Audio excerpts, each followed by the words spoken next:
some people might listen to me like or you say like you should do things that are hard that make you stressed or that like push you or make you uncomfortable, but like they might be feeling like, I actually don't like being uncomfortable. Oh, I don't want to go to the gym. It just doesn't sound fun. It doesn't sound good. And like, I totally understand that perspective. It's just once you start going, you almost crave the uncomfortability and you crave the thing that oh, I don't necessarily want to go to the gym, but I'm going. It's just part of my deal. I go, and then once I'm in it, I'm on the bike or I'm on the rower or doing something hard that I'm sweating and breathing. It's like in the moment, you're like appreciating that you're doing something that's bettering your future self, or I don't know. It's like it's a meaningful thing that it's so much more difficult, but because of that, it's like fulfilling and meaning. I don't know, it's hard to fully explain, but some people looking in might not know what I'm talking about. Yeah, I think a lot of people look at guys who just go to the gym and exercise, and they have this kind of bro look at it where they're just trying to build muscle. But I think beyond the physique or anything like that, the most important benefit that you get from training regularly is that idea that you have to work hard and you have to suffer a little bit. And that's what we were talking about earlier as one of the most important things men can learn. And it's not just in the gym, but when you do it more in the gym, you do find that you're able to work harder on your business. You now have that same approach. Your brain starts wiring to going, okay, I'm not going to get my reward very easily. I need to go and do 1,000 push-ups today, or I need to go and write 50 cold emails today. Those are the kind of, you need to rewire your brain so that is how it thinks it's going to get its rewards. You can't be sitting on social media all day where you just get those instant gratifications, or it's very obvious why you don't have motivation to do your work, because your brain is just saying, we could do that work, or I could just log on to Instagram or log on to TikTok and just scroll through there, and I'm going to feel the same kind of way. So what do you end up doing? You end up doing that, and then you end up saying, I really struggle with motivation. Maybe hard work just isn't for me. Oh, man, it's so true. I think Instagram is like the biggest trap I've ever faced. Like ever since I saw The Social Dilemma, I kind of deleted it, and for like 2 years I didn't have it. Then when I started this podcast, I was like, I think there's a cost that I'm going to have to, take on, which is downloading Instagram and posting. And I've now found ways to like post without needing the Instagram app, which has been just truly beautiful. But like, man, for me, who talks about being disciplined, I think Instagram is one of my biggest, like, I should not be allowed to touch it. It just grips me. Like, even if I'm motivated to do things in the real world, sometimes it's just my attention just gets gripped. And then all of a sudden it's been 30 minutes and I was like, man, I was just trying to answer a DM on this Instagram. Oh, dang. It's so frustrating. Yeah, you go on to see one thing and then you end up sitting for half an hour and not doing that one thing that you actually came there for originally.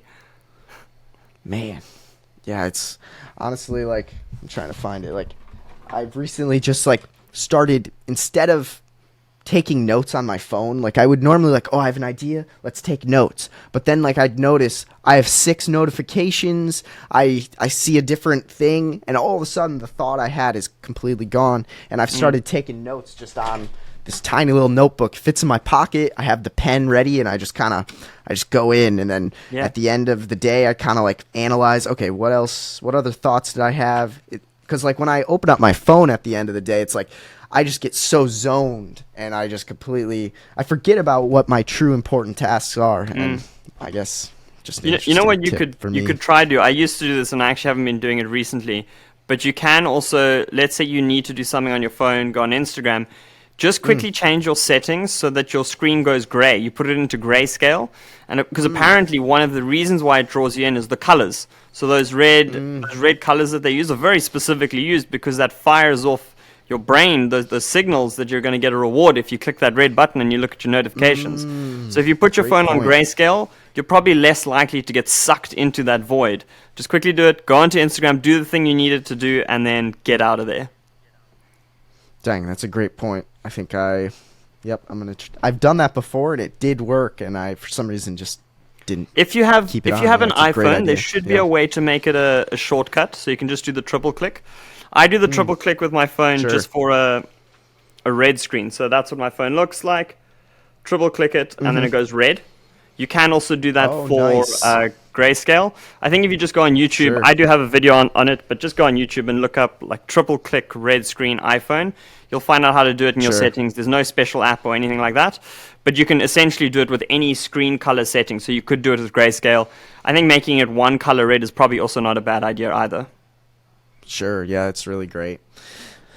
Yeah, it seems like a lot of people might not even have the understanding of psychology or the way the mind works, and they just are like, oh, yeah, this Instagram app, it's free, and oh, porn, it's free, or oh, Netflix, it's pretty cheap, or this fast food, it's cheap and it's easy, and it's like they're not realizing that like we're not built to have such an easy life where everything just comes when you want it, because nowadays if you actually have to wait for something, you're just impatient. Oh, I'm so impatient. I'm used to like Amazon. It's supposed to be here yesterday. It's always just impatience. And I'm just trying my best to like honestly kind of live a lifestyle of when I each day just don't take my phone and I walk outside in the sun and I just think, meditate, and I just like I don't know.